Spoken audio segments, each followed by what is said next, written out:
Telugu audio Bible లేవియాకాండము 12వ అధ్యాయము. మరియు యెహోవా మోషేకు ఇలాగు సెలవిచ్చెను, నీవు ఇశ్రాయేలీయులతో ఇట్లనుము, ఒక స్త్రీ గర్భవతి అయి మగపిల్లను కనిన ఎడల ఆమె 7 దినములు పురిటాలై ఉండవలెను.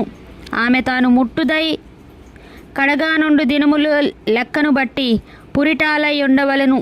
8వ దినమున బిడ్డకు సున్నతి చేయింపవలెను.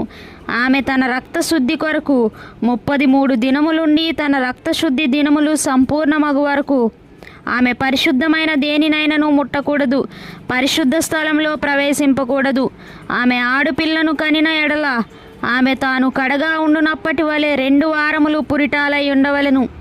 ఆమె తన రక్తశుద్ధి కొరకు 66 దినములు కడగా ఉండవలెను.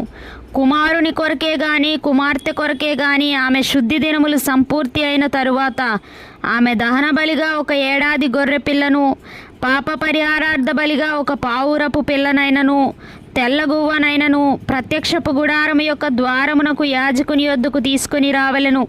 అతడు యెహోవా సన్నిధిని దాన్ని అర్పించి ఆమె నిమిత్తము ప్రాయశ్చితము చేయగా ఆమె రక్తస్రావ విషయమై ఆమె పవిత్రపరచబడును.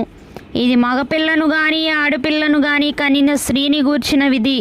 ఆమె గొర్రె పిల్లను తేజాలని ఎడల ఆమె 2 తెల్ల గువ్వలనైనను 2 పావురపు పిల్లలనైనను దహన బలిగా ఒకదానిని, పాప పరిహారార్థ బలిగా ఒకదానిని తీసుకొని రావలెను. యాజకుడు ఆమె నిమిత్తము ప్రాయశ్చితము చేయగా ఆమెకు పవిత్రత కలుగును.